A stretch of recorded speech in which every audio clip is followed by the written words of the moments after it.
اور آپ صلی اللہ علیہ وسلم وہاں سے آگے چلے واپسی پہ، تو وادی نخلہ میں پہنچ گئے۔ وادی نخلہ مکے اور طائف کے درمیان ایک مقام ہے، مشہور جگہ ہے۔ آج کل کچھ نام چینج بھی ہو گئے ہیں، نئے بھی نام آئے ہیں، لیکن اسی نام سے وادی نخلہ کے نام سے یہ مشہور ہے۔ البتہ معلوم ہوا وہاں جا کے کہ وادی نخلہ دو ہیں۔ ظاہر کسی انسان کسی جگہ کی جستجو طلب میں نکلتا ہے نا، تو پھر اس مقام کو پاتا ہے۔ جس طرح میں خصوصی طور پہ انفرادی طور پہ حضرت جو ہے تو سعدیہ حلیمہ رضی اللہ تعالیٰ عنہ کے اس گاؤں کے طلب میں نکلا، تو مجھے پتہ چلا کہ اصل مقام کون سا ہے۔ اور عام طور پہ بنی سعد تو بہت بڑا علاقہ ہے۔ جس طرح کوئی شخص آ کے راولپنڈی میں ان ہوتے ہی کہتا ہے میں نے راولپنڈی جانا ہے، تو جو جسے بھی پوچھے گا تو وہ کہے گا بھائی یہ راولپنڈی ہے۔ بھائی اصل مقام بتاؤ گے تم تو پھر جو ہے اس منزل تک پہنچے۔ بنی سعد ایسے ہی سمجھ لیں، بہت بڑا علاقہ ہے۔ تو خاص مقام جو پیارے محبوب صلی اللہ علیہ وسلم کا، جہاں پر آپ صلی اللہ علیہ وسلم کا بچپن گزرا ہے، وہاں تک پہنچنا اور اس مقام کی زیارت کرنا، یہ تب ہوگا کہ جب آپ کی معلومات ہوگی، آپ کی اسٹڈی ہوگی، آپ نے مطالعہ کیا ہوگا۔ تو بہرحال آپ صلی اللہ علیہ وسلم وادی نخلہ میں جب میں نے جانے کی کوشش کی تو معلوم ہوا کہ نخلہ دو ہیں، ایک یمانی ہے اور ایک شامی ہے۔ ایک نخلہ یمانی اور ایک نخلہ شامی۔ تو اس وادی نخلہ میں آپ صلی اللہ علیہ وسلم نے فجر کی نماز پڑھائی، اور فجر کی نماز اپنے جانثار حضرت زید ابن ثابت رضی اللہ تعالیٰ عنہ کو آپ نے پڑھائی۔ تو اللہ تبارک و تعالیٰ نے جنات کی ایک جماعت کو آپ صلی اللہ علیہ وسلم کی طرف متوجہ کر دیا، اور یہ جنات کی جو جماعت تھی ان کی تشکیل ہوئی تھی کہ تم جا کر اسٹڈی کرو، معلومات کرو یہ دنیا میں انقلاب کیسے آ گیا۔ جنات کے بڑے بڑے سرداروں نے کچھ لوگوں کی ٹیم تشکیل دی کہ جا کر تم دیکھو یہ دنیا میں انقلاب کیسے آ گیا۔ ہم پہلے آسمانوں پہ جاتے تھے، آسمانوں کے قریب جاتے تھے، فرشتوں کی گفتگو سنتے تھے، اب آسمانوں کے پہرے سخت ہو چکے ہیں، آگ کے شعلے ہمیں مارے جا رہے ہیں، ہم ملائے اعلیٰ کی باتیں نہیں سن سکتے، وہاں کی گفتگو نہیں سن سکتے، تو کیا عجیب و غریب اور عظیم الشان کوئی واقعہ پیش آیا ہے، اور کہاں پیش آیا ہے؟ جا کر اس کی جستجو میں تم نکلو اور اس کو تلاش کرو۔ یہ ان کے سرکردہ لوگ تھے بڑے بڑے جنات کے۔ بعض نے کہا کہ 9 رکنی ٹیم تھی، بعض نے کہا کہ 7 رکنی ٹیم تھی۔ بہرحال یہ لوگ وہاں پر آئے تو دیکھا کہ پیارے محبوب صلی اللہ علیہ وسلم فجر کی نماز پڑھا رہے ہیں۔ انہوں نے قرآن سنا تو ایک دوسرے سے کہا کہ خاموش ہو جاؤ، اور اس کے بعد قرآن جب مکمل ہوا، جو آپ صلی اللہ علیہ وسلم نے پڑھنا تھا نماز میں مکمل ہوا، تو پھر اپنی قوم کی طرف پلٹ کے اور جا کر کہا کہ اصل وجہ یہ ہے کہ نبی آخر الزمان صلی اللہ علیہ وسلم کی بعثت اور آمد ہو چکی ہے، آسمانوں کے پہرے سخت ہو چکے ہیں، اب ہم اوپر نہیں جا سکتے، نزول وحی کا زمانہ شروع ہو چکا ہے، اب وہ بات نہیں رہی ہے، اور اپنی قوم کو دعوت دی۔ قرآن شریف اس کا ذکر کرتا ہے،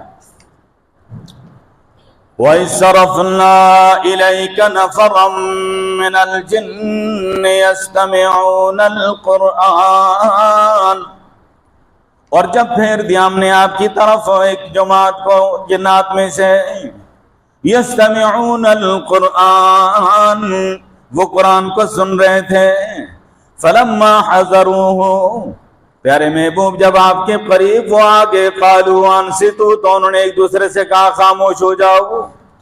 قرآن کا ادب یہ ہے کہ قرآن پڑھا جائے تو خاموش ہو جاؤ۔ ان میں اتنا شعور تھا کہ قرآن پڑھا جائے تو خاموشی سے سننا چاہیے۔ وَإِذَا قُرِئَ الْقُرْآنُ فَاسْتَمِعُوا لَهُ وَأَنصِتُوا لَعَلَّكُمْ تُرْحَمُونَ، کہ قرآن پڑھا جائے تو اس کو سنو اور خاموش ہو جاؤ تاکہ تم پر رحم کیا جائے۔ فَلَمَّا قُضِيَ وَلَّوْا إِلَىٰ قَوْمِهِمْ مُنذِرِينَ،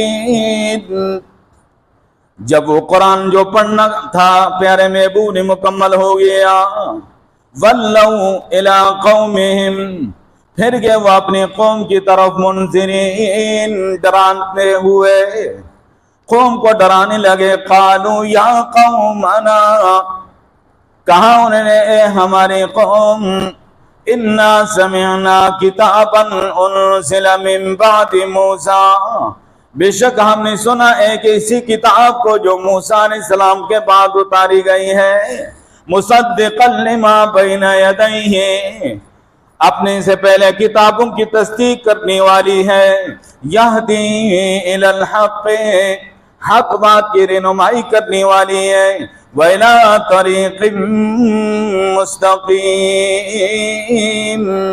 اور سیدھے راستے کی طرف رہنمائی کرنے والی کتاب.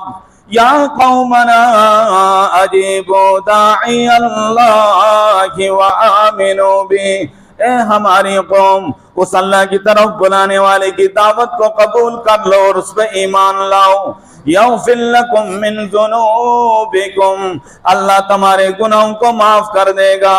ویجرکم من عذاب علیم، اور تمہیں دردناک عذاب سے بچا لے گا.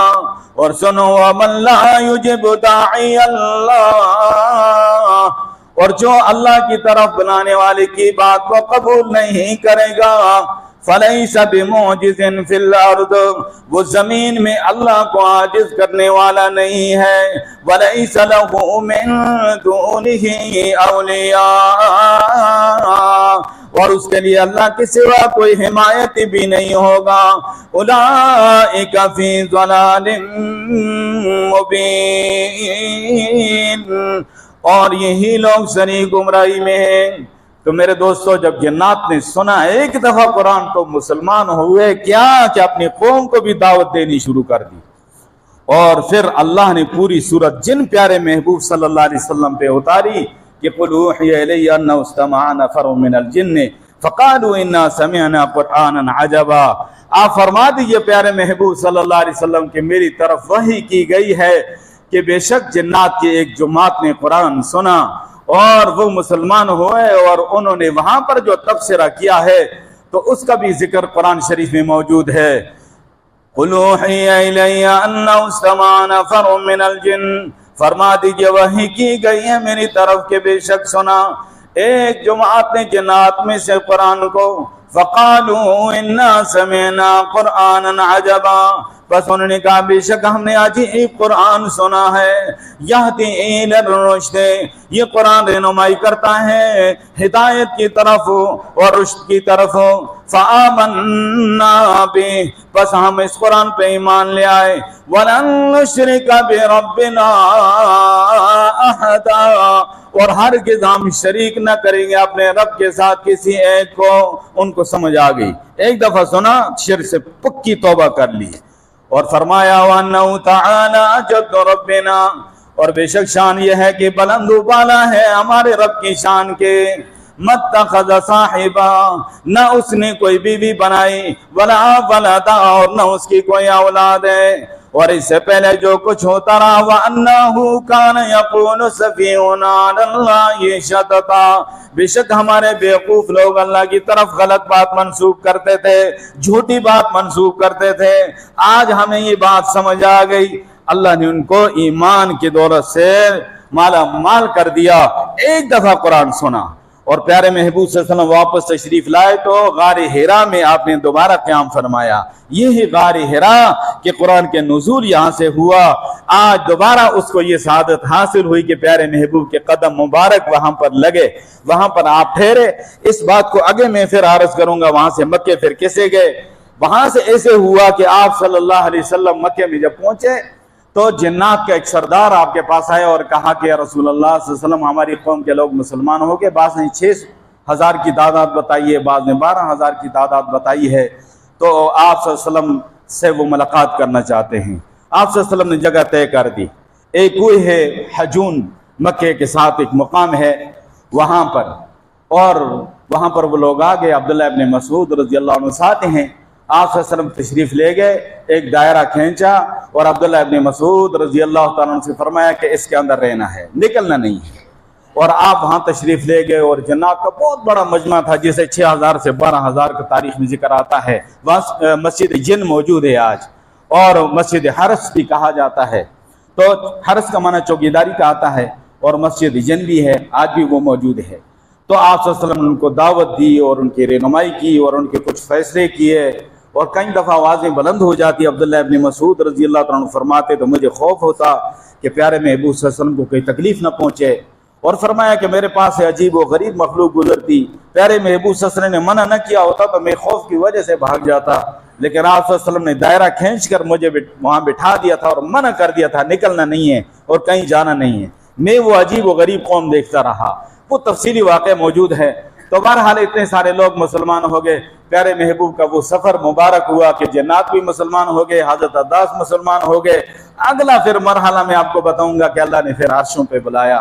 اللہ پیارے محبوب کی سچی محبت ہمیں نصیب فرمائے۔ وآخر دعوانا